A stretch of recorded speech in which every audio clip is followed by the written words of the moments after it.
Hey family, back to it's time to grab your second win. Today's question is simple, but it carries weight. How will you respond?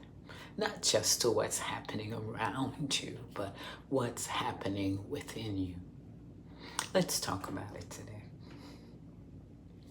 In Judges 16:18, it says, when Delilah saw that he had told her all his heart, he sent and called for the lords of the Philistines.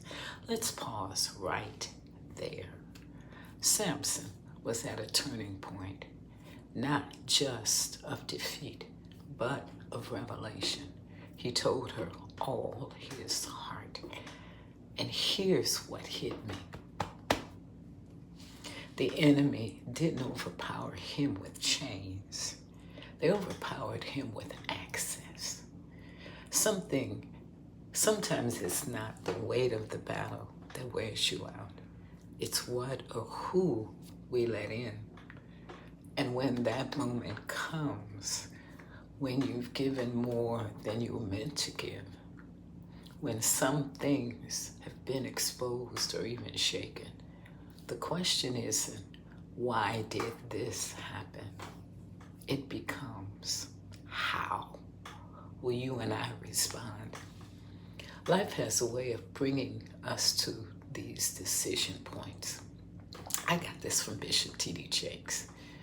Your life, whether you've asked for it or not, has led to this moment. How will you respond?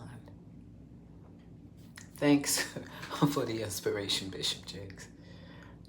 Listen, you've walked through loss, transition, maybe even betrayal, just like Samson.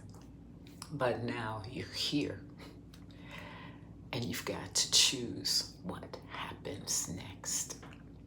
Not in the sense of controlling everything, but in how you show up.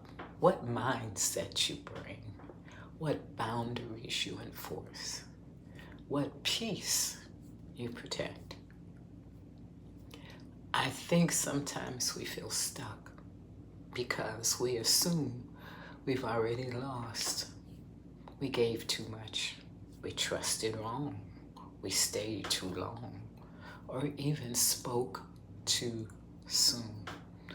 And maybe that's true, but let me tell you this. It's not over. Even Samson, after all that, had one final moment of clarity, one decision, one request. He said, Lord, strengthen me this once more. That tells me that even in failure, there's still power in how you respond. You don't need a perfect past to make a purposeful next move. This may be your second win moment, not because the stage is perfect, but because you are different now. You've been through enough to know this moment can't be wasted. So instead of reacting out of fear or frustration, what if you choose stillness?